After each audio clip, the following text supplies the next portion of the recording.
আজকে আমার প্রিয় দেশ, আমার মাতৃভূমি বাংলাদেশের পিরোজপুর জেলার কথা খুবই মনে পড়ছে।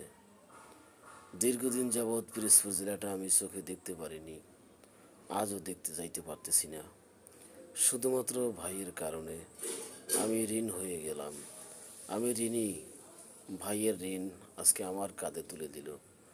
আজকে লক্ষ লক্ষ টাকার ঋণের দায়ে আজকে আমি পিরোজপুর জেলাটা, আমার সেই প্রাণপ্রিয় শহরটা আজকে খুবই বারবার মনে পড়ছে।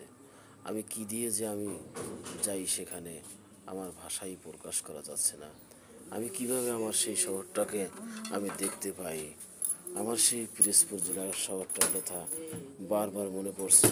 আর আমার সেই প্রিয় মানুষগুলির ছবিগুলো আজকে আমার চোখের সামনে ভাসছে।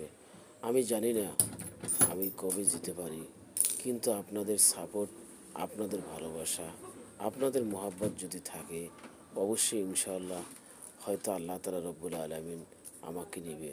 তবে প্রিয় বন্ধুরা, যদি আমি এর আগে দুনিয়া থেকে বিদায় হয়ে যাই, আল্লাহ তাআলা যদি আমাকে নিয়ে যান, সবাই আমাকে ক্ষমা করে দিবেন এবং আপনারা আমার জন্য সবাই দোয়া করবেন।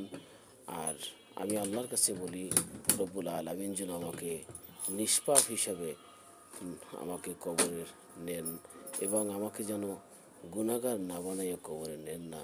মানুষের ঋণ এবং মানুষের দেনা সহ যেন আমাকে আল্লাহ তাআলা দুনিয়া থেকে না নেন, আমি সেই কামনা করি। আর আপনারা এই জন্য আমার জন্য সবাই দোয়া করবেন। আপনারা সবাই ভিডিওটা শেয়ার করবেন এবং চ্যানেলটা সাবস্ক্রাইব করবেন। আল্লাহ হাফেজ।